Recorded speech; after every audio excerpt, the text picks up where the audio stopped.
Chelsea board have blood in their hands. We just lost Tchouameni after losing Boubacar Kamara, after missing out on Ousmane Dembele in January, after postponing, scouting, waiting, monitoring. We end up by having nobody. We had all the time in the world under Roman Abramovich to sign players on time and even let them go on loan. Let them stay in those clubs that we bought them from so they can develop and we get them when we need them. What Scott did, monitoring. So I have a message for Todd Boehly. The first day in the office, get rid of certain people. Do me a favor, please. Get out of here. Get out of here, man. Shit, I'm saying. What? Take a video.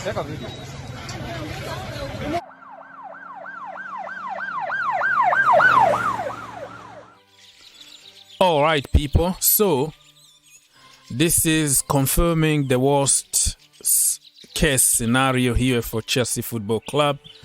According to many sources in France, actually they already confirmed because L'Equipe and RMC and other, very trusted sources in France already said that Real Madrid are in advanced talks. So, unless if PSG owner Kylian Mbappe is gonna call his friend and say, you're not going to Real, you come in here, I'm gonna give you such and such. And then Tchouameni is heading to Real Madrid. There's no way. You know what I mean? So Tchouameni, this guy, Chelsea actually had chances to sign him. Like for 3 years. Fabregas said, Chelsea, listen, you have to jump to the opportunity and get this brother right now.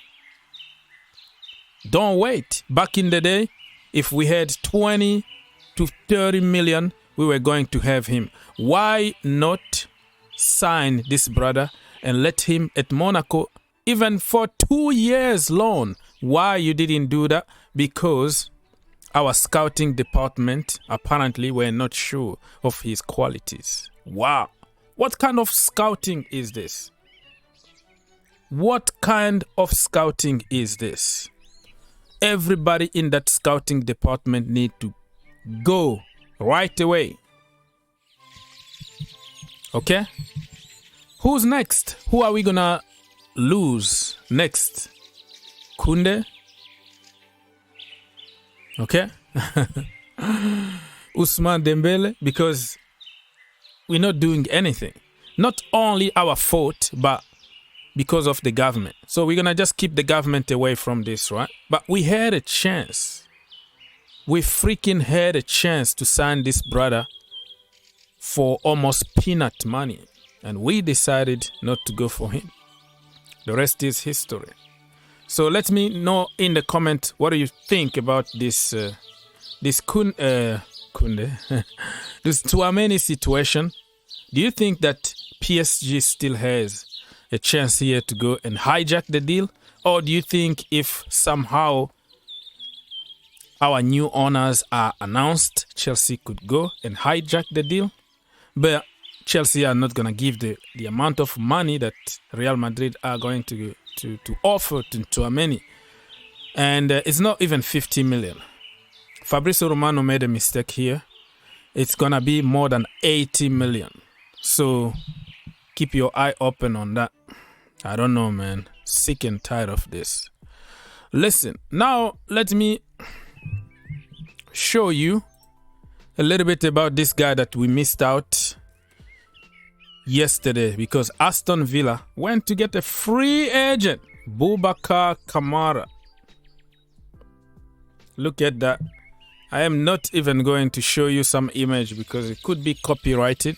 But this brother, apparently Scott, our scouting chief, was monitoring and scouting and going to Marseille watching games, and at the end, he'd been there. Before, we used to go and buy a player and leave him on loan at that same club, so we are ahead of everybody else. If we had like 10 million in January, we could have get this brother here, because Marseille were going to get money instead of losing him on free.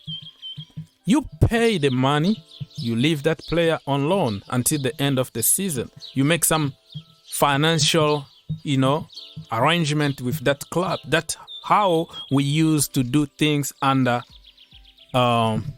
Michael Emenalo. And certain people who know nothing about football try to sabotage my brother Michael Emenalo, who found Salah, who found De Bruyne, who found Courtois, who found Lukaku, who found Eden Hazard, and everybody else. Sit down. If you don't know anything about the history of the club, sit down. So Boubacar Kamara gone.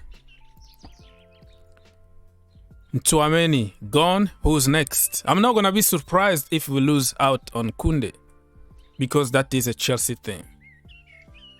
All right, people. But listen, I have some good news for you, because that's what I'm here for, okay? Give you some hope regardless, okay? Even if we're gonna miss out on every target, I think Chelsea can still compete.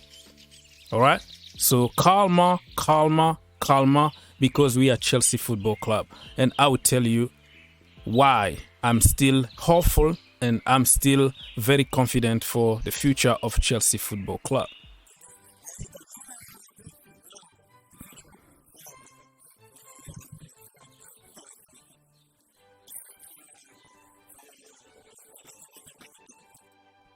All right, people. So, are you calm? Okay, calm. Thank you for being calm. I'm going to just use some analogies and some examples, okay, to make sense here. Remember this brother here, right? His name is Usam Awar. 3 or 2 years ago, he was the next big things in the business. He was better than Mason Mount, apparently 1,000 times better, according to online expert. They saw this brother as the best that can happen to Chelsea Football Club. We have to break the bank for Usam Awar. Today, if you compare him with Mason Mount, there is no even comparison. It's just like day and night. All right? Remember this brother here, right? His name is Youssef Attal. Also, 2 years ago, he was a big deal in the Chelsea online community. Go for Attal, pay whatever money they demand, get him a Chelsea Football Club. He's the next big thing. Reece James was at Wigan Athletic. He's from the Championship. He's 19, 20 years old. He's nobody. Chelsea Football Club, we don't develop youth, we buy success, blah blah blah blah, all the theories.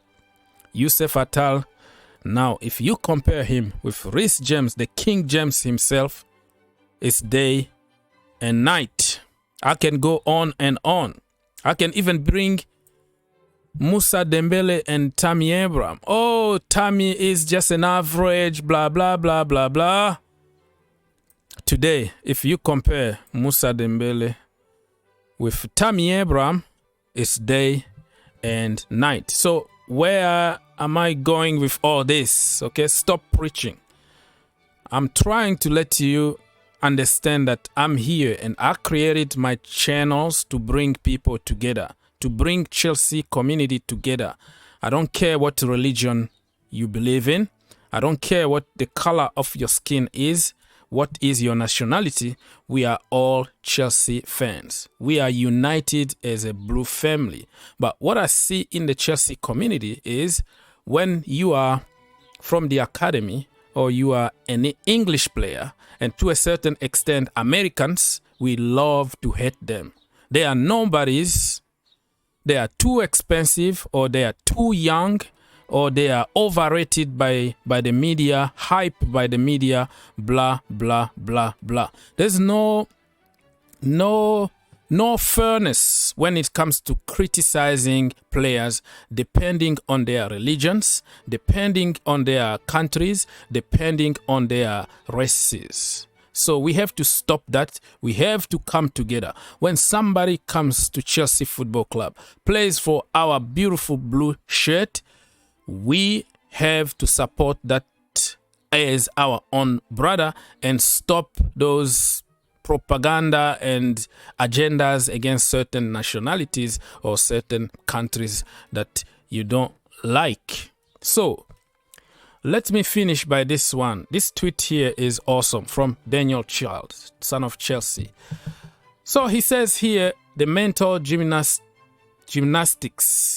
you are about to see over why a Cobham grad at 18, 19 years old, okay, cannot be trusted. Let me even pull it on the screen so you can see what I'm talking about here, right?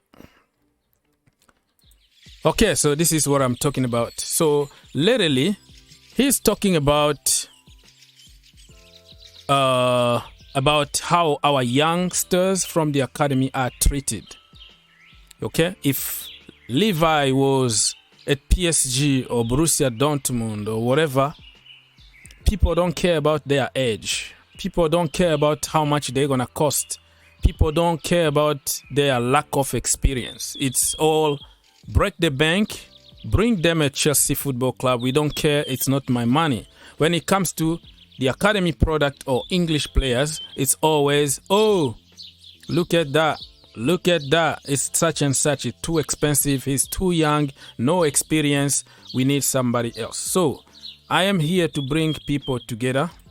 I am here to preach peace and bring the Chelsea community together. So the amount of hate need to stop, and we have to start treating players equally. So what I'm saying here is that we have to be calm because we have the greatest academy in the world. We have a great loan army. We have great players already in that team, no matter what. I think buying players is a feel-good factor. You know what I mean? It's a feel-good factor. We want to be in the conversation. We want to spend money. We are addicted to spending money under Sugar Daddy.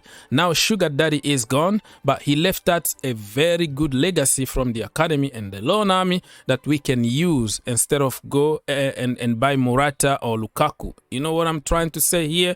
So stay calm, trust your own kid first, and then the extra money that we have on top is going to serve us just to get the missing piece. Does that make sense? So I hope I helped somebody understand what community and what family is in the Chelsea team. And if you don't believe on that, then you're going to continue your campaign of Mount out, Tammy Abraham, not good enough, such and such, out. That is your problem. Keep in mind, Thomas Tuchel won't get 11 players. He's going to get only few. So it's up to the manager also to find different systems, many systems, because some of the players that are victim of insult and attacks online, it's not their fault. It's the system to blame. Don't tell me that Hakim Ziyech is a flop. Don't tell me that such and such, you know, I can't name everybody, because in a different system, they're going to be world class. Just watch. So we hired Thomas Tuchel also to get the best out of players, not only to buy. That is being one-dimensional. A world-class manager is somebody who can come to the team and then find a way to get the best of what he got instead of buy everybody. Buy his own team. No, people are going to give you an example. Oh, look at Guardiola. Look at Klopp. But listen, it took them like 4 years to build the team. So it's going to be gradually. You can't sack everybody the same time. Lukaku is a great player if you play him in the right system.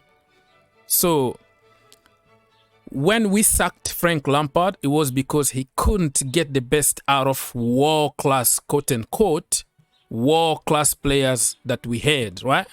And when we won the Champions League, everybody went to say, you see, this is what I've been talking about. Look at how he got the best out of these players. So Lampard was the problem. But after 4 months, after winning the Champions League, everybody can see their weaknesses. Everybody can see that many of them are average. And now we stopped blaming the manager. We are attacking players for being average. So why are we flip-flopping? Why is that hypocrisy? So we have to find a common ground here. It's 50-50, players and managers. You know what I mean? Hits above the shoulders. Bam! One wicked attack after another. These are the kinds of attacks that can put a superstar on the shelf for a long time. This is getting scary now.